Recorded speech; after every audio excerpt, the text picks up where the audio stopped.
Most definitely Jerry represent for Baba every time fire. I'm say yo, BABATV, keep it locked. Boom.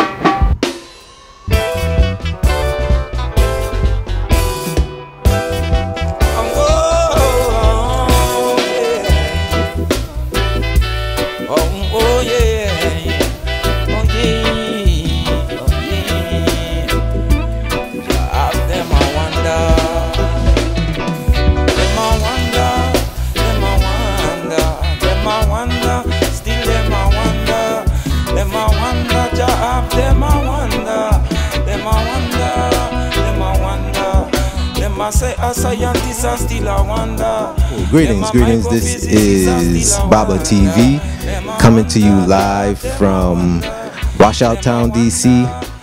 We call it Washout Town because it rains frequently and a lot of things is watered down. But we got the man Ashanti Selassie coming to bring the fire, dry out the place and get everything in order. Coming tonight, October 2nd, at the Songbird Music Cafe at the Harvest Festival. Headlining I Wayne, the man Ashanti Selassie.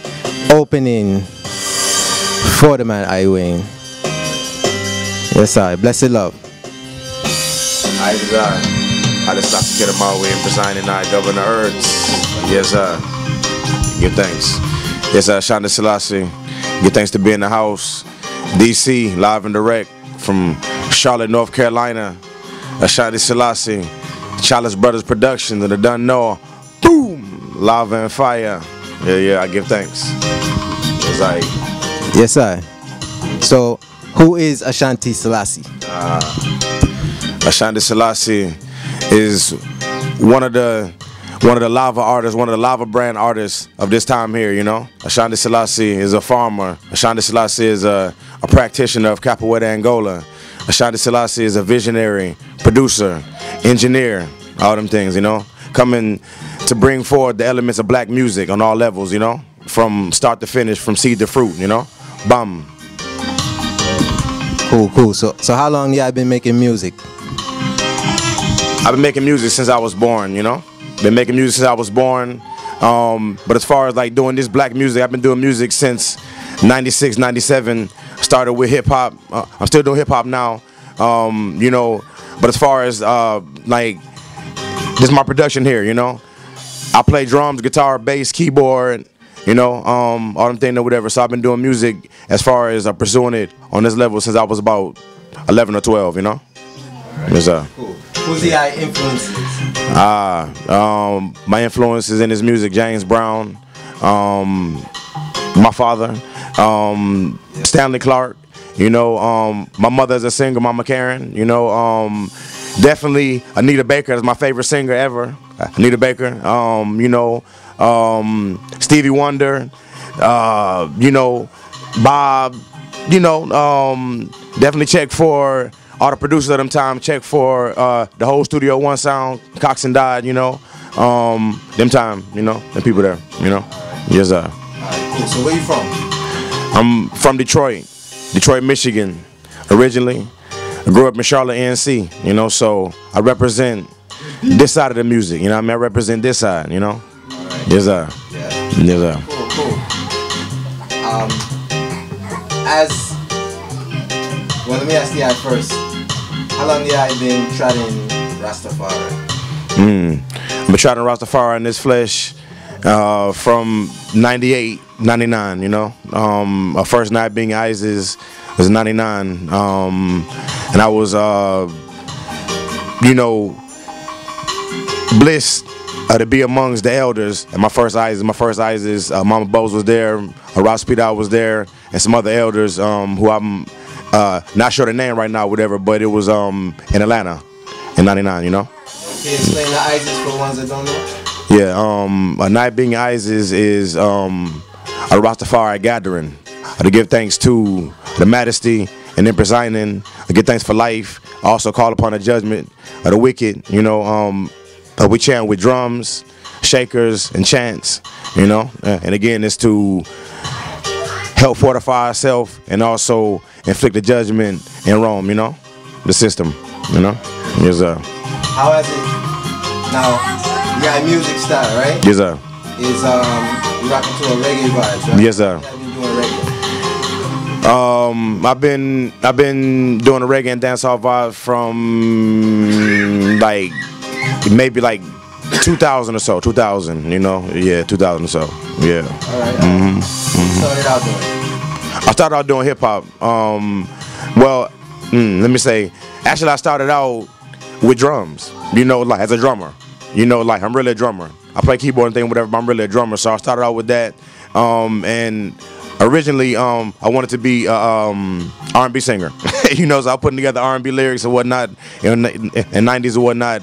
And then, you know, from then, you know, hip hop was the order of the day. At school, we used to freestyle every day. At times, I used to bring my bass to the cipher, and we used to hit beats on tables, and you know, all that vibe. And then that slowly evolved into doing reggae and doing dancehall, because I was listening to it. But as far as like lyrically doing it, that was about, you know, about 2000 or so. And then I was already producing, but as far as like really hitting the production, that came about 2007, and that's what you hear now, you know. So yeah, music. As far as like, how would you position the music in terms of content? Like, Great question. It's definitely high level. Definitely high level as far as content, because I'm talking about, you know, like the importance of growing your own food. I'm talking about GMOs, talking about, you know, what it is to be in tune with yourself as an African or whatever. So I would say high level black music, you know, with a whole different level of consciousness, you know, of African awareness, you know. So I wouldn't position it as, you know, jump up music, even though I have, you know, stuff that can get you moving or whatever. But it's more so about truth and rights, about retribution, and vocally, I'm speaking with the voice of our ancestors, the ones that don't have the voice right now, you know. So this is a judgment music, you know what I mean? So I'm taking them forward to the 90s, taking them forward to that type vibe, you know what I mean? Because right now the music is taking a different turn, you know. So, you know. Yeah, that's the next thing I was gonna ask. How you feel about the state of the music today? The state of the music right now is terrible. Every genre of black music has been reduced to damn near its lowest form. You know, sonically, lyrically, all that, you know. And it's not to diss nobody or whatever, but just to realize that in this time, things take progression and things have evolution, and sometimes, depending on who's involved in these evolutions, quote unquote, you'll see these art forms have, you know, a regression, and they'll digress to what we see right now. So right now, across the board, whether it's hip hop, reggae, dancehall, R&B, you know, it's in a sad state, because some people are not adamant about controlling their music, or if they're controlling it, they're running their business as the industry used to run them, you know. Yeah. Yeah. You guys man is on Facebook a lot, right? Yes, sir. And you guys post a lot about your mom. True. Tell me about the mother. Whoa, Mama Karen. Yeah, like Mama Karen, my mom influenced me a lot as far as life, as far as dealing with goodness with people. You know, she raised me and my sister alone, you know, and like she always made sure that we knew about what morality is, and you know, to keep ourselves safe from certain things around us. So that's why me as a fiery person, I'm so fiery, and I attribute that to being grown with a loving mother that was the total opposite of me.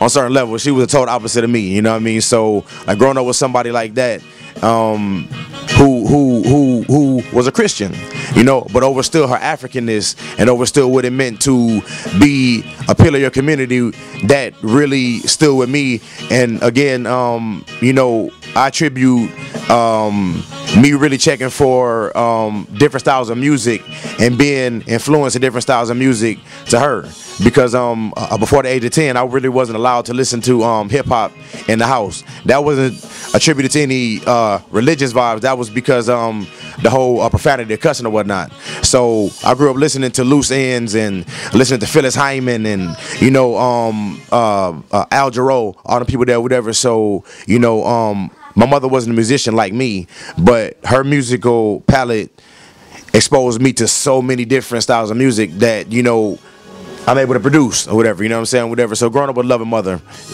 produced all this, pretty much, Yeah, man. Yeah, man. Yes, sir. See that? Keeping the fire burning, they got ash on me. Yes, sir. So, what's the top track that you would say is the best? Rock Solid. Rock Solid. Yeah, Rock Solid. Like, by far, Rock Solid is the tune that, like, everybody, everywhere I've been, few places I've been, whatever, everybody loved Rock Solid, and it seemed like everybody loved the tune because it hit them a different way. And it's like, I wrote that tune at a time where I was dealing with a lot of stress and pain, and my tunes are messages to myself first, so Rock Solid and you're eating, you're thinking, and drinking, so Rock Solid is the top one, Yeah, man. Yeah, man. Who does the production?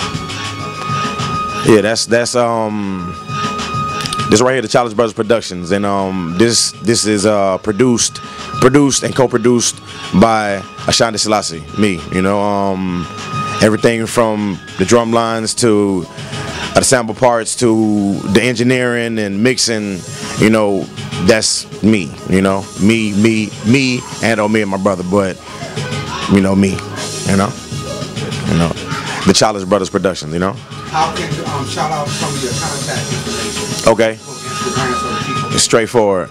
Yeah, I'm down Facebook and Instagram, Ashanti Selassie, ASHANTISELASSIE. I have some tunes right now that are released from other artists. You can find these releases on YouTube under Ashanti Selassie as well. I'm working on my project that will be out next few months. Also working on the Manganga rhythm compilation. I already have a few artists I already voiced to that. So yeah, Ashanti Selassie.